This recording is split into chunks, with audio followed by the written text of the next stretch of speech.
ಉತ್ತರ ಕನ್ನಡ ಜಿಲ್ಲೆಯಲ್ಲಿ ಅಬ್ಬರದ ಮಳೆಯಾಗ್ತಾ ಇದ್ದು ಸಾಕಷ್ಟು ಅವಾಂತರವನ್ನೇ ಮಳೆರಾಯ ತಂದೊಡ್ಡಿದ್ದಾನೆ. ನಿರಂತರವಾಗಿ ಭೂಕುಸಿತ ಉಂಟಾಗ್ತಾ ಇದ್ದು ಹೀಗಾಗಿ ಅಲ್ಲಿನ ಜನರು ಜೀವ ಭಯದಲ್ಲಿ ಜೀವನವನ್ನು ನಡೆಸ್ತಾ ಇದ್ದಾರೆ. ಹೀಗಾಗಿ ಪದೇ ಪದೇ ಭೂಕುಸಿತವಾಗ್ತಿರುವ ಪ್ರದೇಶವನ್ನ ಡೇಂಜರ್ ಝೋನ್ ಎಂದು ಪಟ್ಟಿ ಮಾಡಿ ನಿರ್ಬಂಧವನ್ನ ವಿಧಿಸಿ ಅಲ್ಲಿನ ಜನರನ್ನ ರಕ್ಷಣೆ ಮಾಡಲಾಗಿದೆ. ಈ ಕುರಿತ ಡೀಟೇಲ್ಸ್ ಇಲ್ಲಿದೆ, ನೀವೇ ನೋಡಿ. ಉತ್ತರ ಕನ್ನಡ ಜಿಲ್ಲೆಯಲ್ಲಿ ಮತ್ತೆ ಭೂಕುಸಿತ ಎಚ್ಚರಿಕೆ. ಜಿಲ್ಲೆಯ 19 ಪ್ರದೇಶದಲ್ಲಿ ವಾಹನ ನಿಲುಗಡೆಗೆ ನಿರ್ಬಂಧ. ಶಿರೂರು ಕೊಡಸಳ್ಳಿ ಭಾಗದಲ್ಲಿ ಜನಸಂಚಾರಕ್ಕೆ ನಿರ್ಬಂಧ. ಒಂದೆಡೆ ಧರೆ ಕುಸಿದು ರಸ್ತೆ ಸಂಪರ್ಕವೇ ಕಡಿತವಾಗಿರುವುದು, ಮತ್ತೊಂದೆಡೆ ಜನರ ರಕ್ಷಣೆಗಾಗಿ ಬೋಟುಗಳನ್ನು ತಂದು ನಿಲ್ಲಿಸಿರುವುದು. ಹೌದು, ಈ ದೃಶ್ಯ ಉತ್ತರ ಕನ್ನಡ ಜಿಲ್ಲೆಯ ಕಾರವಾರ ತಾಲೂಕಿನ ಕದ್ರಾ ಭಾಗದ ಕೊಡಸಳ್ಳಿಯ ಬಾಳೆಮನೆ ಗ್ರಾಮದ ರಸ್ತೆಯದ್ದು. ಈ ಭಾಗದಲ್ಲಿ ರಸ್ತೆಯ ಮೇಲೆ 30 ಮೀಟರ್ಗೂ ಹೆಚ್ಚು ಗುಡ್ಡ ಕುಸಿದು ಕೊಡಸಳ್ಳಿ ವಿದ್ಯುತ್ ಉತ್ಪಾದನಾ ಘಟಕಕ್ಕೆ ಹೋಗುವ ಮಾರ್ಗ ಬಂದಾಗಿದ್ದು, ವಿದ್ಯುತ್ತಾಗಾರದಲ್ಲಿ ಕಾರ್ಯನಿರ್ವಹಣೆ ಮಾಡುತ್ತಿದ್ದ 25 ಸಿಬ್ಬಂದಿ ಹಾಗೂ ಕೊಡಸಳ್ಳಿಗೆ ತೆರಳಿದ್ದ ಬಸ್ ಸಹ ಸಂಚರಿಸಲಾಗದೆ ಸಿಲುಕಿಕೊಂಡಿತ್ತು. ಇದರ ನಂತರ ತಕ್ಷಣ ಕಾರ್ಯಾಚರಣೆಗೆ ಇಳಿದ ಜಿಲ್ಲಾಡಳಿತ ಹಾಗೂ ಕೆಪಿಸಿ ಇಲಾಖೆಯವರು ಇಂದು ಓರ್ವ ಕಾಲೇಜು ವಿದ್ಯಾರ್ಥಿನಿ ಸೇರಿ 6 ಜನರನ್ನು ರಕ್ಷಿಸಿ ಸ್ಥಳಾಂತರಿಸಿದೆ. ನಾನು ಬಂದಿರೋದು ಕೊಡಸಳ್ಳಿಯಿಂದ ಸರ್, ಸುಳ್ಗೇರಿಯಿಂದ. ನಂದೀಗ ನಾಳೆ ಎಕ್ಸಾಮ್ ಇದೆ. ಈಗ 2 ಕಿಲೋಮೀಟರ್ವರೆಗೆ ನಡ್ಕೊಂಡು ಬಂದಿದ್ದೀನಿ. ತುಂಬ ಕಷ್ಟ ಆಗ್ತದೆ ಬರಲಿಕ್ಕೆ. ಆ ಕಡೆ ನಮ್ಮ ಅಜ್ಜಿ ಅಂತೂ ಪೇಷಂಟು, ಊರಲ್ಲಂತೂ ಕೆಲವೊಬ್ರು ಏಜ್ ಆಗಿದ್ದ ಪೀಪಲ್ಸ್ ಇದ್ದಾರೆ. ಅವರಿಗೆಲ್ಲ ಮೆಡಿಸಿನ್ಸು ಸಪ್ಲಿಮೆಂಟ್ಸು ಎಲ್ಲ ಹೆಂಗೆ ಕೊಡೋದು? ಅಂದರೆ ಡೈಲಿ ನೀಡ್ಸ್ ಸಾಮಾನುಗಳೆಲ್ಲ ಬೇಕಾಗಿರ್ತಾವಲ್ಲ, ಅದನ್ನೆಲ್ಲ ನಾವು ಹೆಂಗೆ ನನಗೆ ಈಗ ಎಕ್ಸಾಮ್ ಹೋಗ್ಲಿಕ್ಕೆ ಬಸ್ ಇಲ್ಲ, ಬೈ ವಾಕೇಬಲ್ ರಿಸ್ಕ್, ಜೀವನವನ್ನು ರಿಸ್ಕಲ್ಲಿ ಹಾಕೊಂಡು ಈಗ ಎಕ್ಸಾಮ್ ಬರಿಬೇಕು. ಕೊಡಸಳ್ಳಿ ಇದು ಗುಡ್ಡ ಕುಸಿದಿತ್ತು. ಒಂದು 6 ಜನ ಅಲ್ಲಿ ಸಿಕ್ಕಾಕೊಂಡಿದ್ರು. ಕೃತಕ ರೋಡಿಂದ ಕಟ್ಟಿಗೆ ಎಲ್ಲ ಹಾಕಿ ಅವರನ್ನು ರಕ್ಷಣೆ ಮಾಡಿ ಅವರನ್ನು ಇದು ಮಾಡಿದ್ದೇವೆ. ಅದರಲ್ಲಿ ಒಬ್ಬರು ಎಕ್ಸಾಮಿಗೆ ಹೋಗೋದಿತ್ತು, ಹುಡುಗಿ ಇತ್ತು, ಅವಳಿಗೂ ರಕ್ಷಣೆ ಮಾಡಿದ್ದೇವೆ.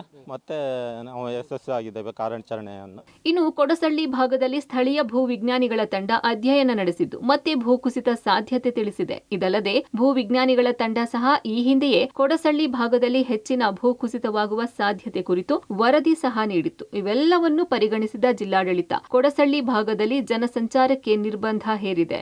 ವಿದ್ಯುತ್ತಾಗಾರ ಹಾಗೂ ಗ್ರಾಮಗಳಿಗೆ ಜನ ತೆರಳೋಕೆ 2 ಬೋಟ್ ವ್ಯವಸ್ಥೆ ಮಾಡಿದೆ. ಈ ಹಿನ್ನೆಲೆ ಜಿಯೋಲಾಜಿಕಲ್ ಸರ್ವೆ ಆಫ್ ಇಂಡಿಯಾದ ವಿಜ್ಞಾನಿಗಳ ತಂಡಕ್ಕೆ ಭೂಕುಸಿತ ಪ್ರದೇಶದ ಈಗಿನ ಪರಿಸ್ಥಿತಿ ವರದಿ ಸಲ್ಲಿಸಲು ಕೋರಿದೆ. ಶಿರೂರಿನಲ್ಲಿ ಆದ ಪ್ರಾಣಹಾನಿ ಮರುಕಳಿಸದಂತೆ ಕ್ರಮ ಕೈಗೊಳ್ಳುತ್ತಿದೆ. ಕದ್ರಾಯಿಂದ ಕೊಡಸಳ್ಳಿ ಹೋಗುವ ರಸ್ತೆ ಬಾಳೆಮನೆ ಹತ್ರ ಒಂದು ಮ್ಯಾಸಿವ್ ಲ್ಯಾಂಡ್ಸ್ಲೈಡ್ ಆಯಿತು. ಇಂಟೀರಿಯರ್ ಫಾರೆಸ್ಟ್ ಒಳಗಡೆಯಿಂದ ಎಂಟೈರ್ ರೋಡ್ ತನಕ ಲ್ಯಾಂಡ್ಸ್ಲೈಡ್ ಆಗಿದೆ. ಆಕ್ಸೆಸ್ ರೂಟ್ ಕಟ್ ಆಫ್ ಆಗಿದೆ. ಅಲ್ಲಿ ಮತ್ತೆ ಮನೆಗಳಿಗೆ ಯಾವುದೂ ಇಶ್ಯೂ ಆಗಿಲ್ಲ, ಯಾವುದೂ ಬೇರೆ ಕ್ಯಾಶುಯಾಲಿಟಿ ಇಂಜುರಿ ಯಾವುದೂ ಆಗಿಲ್ಲ. ಆ ರೋಡ್ಗೆ ಆ ಸೈಡ್ ಒಂದು 3 ಹ್ಯಾಮ್ಲೆಟಲ್ಲಿ 89 ಪೀಪಲ್ ಜನ ಅಲ್ಲಿ ವಾಸ ಮಾಡ್ತಾ ಇದ್ದಾರೆ. ಅವ್ರಿಗೆ ಕೂಡ ಯಾವುದೂ ಇಶ್ಯೂ ಇಲ್ಲ. ಅವರು ಒಂದು 6-7 ಕಿಲೋಮೀಟರ್ ದಾಟಿ ಇದ್ದಾರೆ. ಸೊ ಅಲ್ಲೂ ಕೂಡ ಈ ಲ್ಯಾಂಡ್ಸ್ಲೈಡಿಂದ ಯಾವುದೂ ಇಶ್ಯೂ ಆಗಿಲ್ಲ. 2 ಬೋಟ್ ವ್ಯವಸ್ಥೆ ಮಾಡಿದ್ದೀವಿ. ಬೋಟಲ್ಲಿ ಅವರು ಹೋಗಿ ಬರ್ತಾ ಇದ್ದಾರೆ. ಕೊಡಗಿನಲ್ಲಿ 4150 ಚದರ ಕಿಲೋಮೀಟರ್ ಪ್ರದೇಶದಲ್ಲಿ ಅಪಾಯ.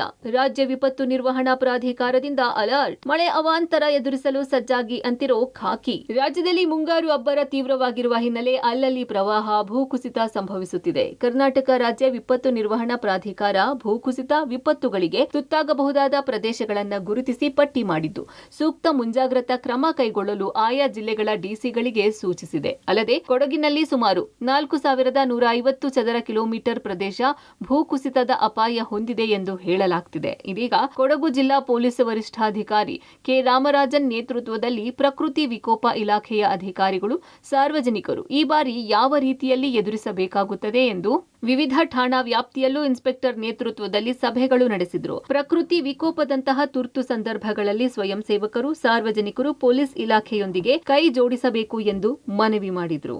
ಈ ವರ್ಷ ಇಷ್ಟು ಮಳೆ ಆಗಿರೋದ್ರಿಂದ ನಮಗೆ ಲ್ಯಾಂಡ್ ಸ್ಲೈಡ್ ಇದೆಲ್ಲ ಆಗೋದಕ್ಕೂ ಸಾಧ್ಯನೇ ಇರುತ್ತದೆ. ಅದಕ್ಕಾಗಿ ಆಲ್ರೆಡಿ ನಮಗೆ ಡಿಸಾಸ್ಟರ್ NDRF ಫೋರ್ಸ್ ಮತ್ತು SDRF ಕೂಡ ಎಲ್ಲ ಇದ್ದಾರೆ. ಜೊತೆಗೆ ನಮ್ಮ ಪೊಲೀಸ್ ಟೀಮ್ ಇರ್ತದೆ.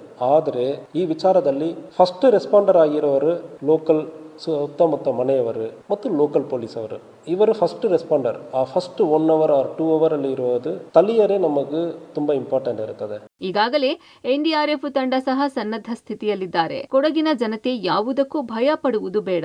ಪ್ರಕೃತಿ ವಿಕೋಪಗಳು ಸಂಭವಿಸಿದರೆ ತಕ್ಷಣವೇ ಸಾರ್ವಜನಿಕರ ರಕ್ಷಣೆಗೆ ಮುಂದಾಗುತ್ತೇವೆ ಎಂದು ವಿಶ್ವಾಸ ವ್ಯಕ್ತಪಡಿಸಿದರು. यहाँ पे इस बार मानसून पहले आ गया है। मानसून पहले आने के कारण यहाँ की स्टेट गवर्नमेंट, कर्नाटका गवर्नमेंट और NDRF टीम जो हमारे को बताया गया कि यहाँ पे मानसून लगभग 14 ईयर्स बिफोर आया हुआ है और सबसे पहली बार ऐसा हुआ है कि लगभग 1 वीक पहले आ गया है। स्टेट गवर्नमेंट को, डिस्ट्रिक्ट अथॉरिटी को और सभी आम जनता को हम ये आशा दिलाते हैं कि अगर इस टाइप की कोई इमरजेंसी होती है, हमारे एनडीआरएफ रेस्क्यूअर्स पूरी तरीके से यहाँ पे तैयार हैं। ಒಟ್ನಲ್ಲಿ ಉತ್ತರ ಕನ್ನಡ ಜಿಲ್ಲೆ ಹಾಗೂ ಕೊಡಗು ಜಿಲ್ಲೆಯಲ್ಲಿ ಮಳೆ ಅನಾಹುತಗಳನ್ನು ಎದುರಿಸಲು ಅಧಿಕಾರಿಗಳು ಸಜ್ಜಾಗಿದ್ದಾರೆ. ರಾಜ್ಯ ವಿಪತ್ತು ನಿರ್ವಹಣಾ ಪ್ರಾಧಿಕಾರ ಸಮೀಕ್ಷೆಯಿಂದ ಅಪಾಯ ಬಲವಾಗಿರುವ ಹಿನ್ನೆಲೆ ಜಿಲ್ಲಾಡಳಿತ ಹಾಗೂ ಪೊಲೀಸ್ ಇಲಾಖೆ ಸಜ್ಜಾಗಿದೆ. ಕಾರವಾರ, ನವೀನ್ ಸಾಗರ್ ಜೊತೆ ಮಲ್ಲಿಕಾರ್ಜುನ್ ಮಡಿಕೇರಿ, ಪಬ್ಲಿಕ್ ಟಿವಿ.